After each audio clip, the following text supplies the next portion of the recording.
গ্রাম থেকে মা বাবা কি নিয়ে আসলো অসুস্থ জামাইয়ের জন্য। পর কখনো আপন হয় না, আপন কখনো ছেড়ে যায় না, বিপদ আসলেই বোঝা যায়। প্রায় 11 ঘন্টা জার্নি করে বস্তা ভর্তি খাবার নিয়ে আসছে, হাতের কাছে যা ছিল কিছুই বাদ রাখিনি। বস্তা রেখে আমি চলে আসছি আগে মাছগুলো বের করার জন্য। বয়সের ভারে মা বাবা নুয়ে গেল, সন্তানের জন্য তাদের শক্তির কোনো কমতি নেই। জামাই তো হঠাৎ অসুস্থ হয়ে পড়ে, আমাদের হাতে মোটেও সময় ছিল না, তাই তো অপারেশনের আগে কোনো আত্মীয় স্বজন আসতেই পারেনি। দেখেন জামাইয়ের পছন্দের যত খাবার আছে সবকিছু গ্রাম থেকে নিয়ে আসছে। জানি না এই খাবারগুলো তার রিজিকে আছে কিনা, কবে খেতে পারবে, কবে সুস্থ হবে। এখানে অনেকগুলো মাছ একটা একটা করে তুলতে গেলে সারা দিন লেগে যাবে, তাই আমি বড় বাটির মধ্যে এভাবে ঢেলে নিচ্ছি। সকাল 7টা বাজে মা বাবা গ্রাম থেকে রওনা দিচ্ছে। আমার বাসায় পৌঁছতে প্রায় সন্ধ্যা 6টা বেজে যায়। ভেবেছিলাম তো মাছগুলো মনে হয় নষ্টই হয়ে গেছে, তবে বরফগুলো এখন পর্যন্ত গলেনি, মাছগুলো একেবারে ঠিকঠাক আছে। ছোট মাছগুলো কাটতে কষ্ট হবে, তাই কেটে পরিষ্কার করে নিয়ে আসছে। আসলে মায়ের সাথে পৃথিবীর কোনো কিছুর সাথেই তুলনা হয় না। আমি একটু তাড়াহুড়া করে বস্তা থেকে সবকিছু বের করে নিচ্ছিলাম, কারণ সবাইকে নিয়ে হসপিটালে যেতে হবে। এখানে তো এক বস্তা চাল আর চালের খুদ নিয়ে আসছে।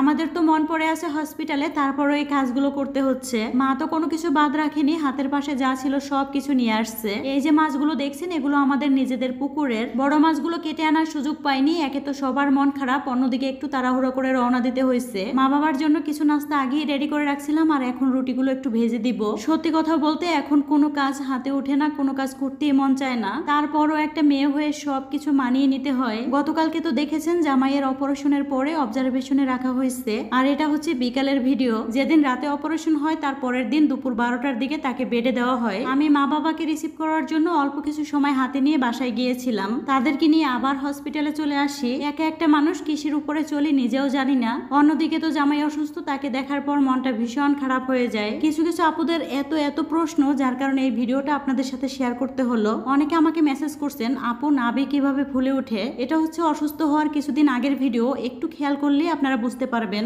আগে আপনাদের সাথে কখনো শেয়ার করা হয়নি, কারণ এত বেশি প্রয়োজনও মনে হয়নি। অপারেশনের পরে আপনাদের এত এত প্রশ্ন, যার কারণেই শেয়ার করলাম। যাই হোক, কিছু রান্না করা খাবার ছিল, সেগুলো নিয়েই হসপিটালে আসি। আমার ভাই তো আমার সাথেই কয়েকটা দিন ধরে খাওয়া গোসল কিছুই ঠিক নেই। এই ফাঁকে আমিও একটু খেয়ে নিলাম। সেই ভোরবেলা উঠে ফজরের নামাজ পড়ে, একে তো স্বামী অসুস্থ, অন্যদিকে সবকিছুর দায়িত্ব নিয়ে মন চায় না নিজেকে একটু সময় দিই। আজকে অনেকদিন পর আপনারা হয়তো আমার মুখে হাসি দেখছেন। ওই যে প্রথমেই বললাম, পর কখনো আপন হয় না, আপন মানুষ কখনো ছেড়ে যায় না। এই মানুষগুলো এত বিপদের মধ্যে গ্রাম থেকে কত কিছু নিয়ে আসছে। এটা হচ্ছে অপারেশনের পরের দিনের ভিডিও। আপনাদের ভাইয়াকে যেখানে অবজারভেশনে রাখা হয়েছিল, এখানে প্রায় 10 ঘন্টার মতো ছিল। আমরা একবার দেখা করতে পারছিলাম, তাও মাত্র 2-3 মিনিটের জন্য।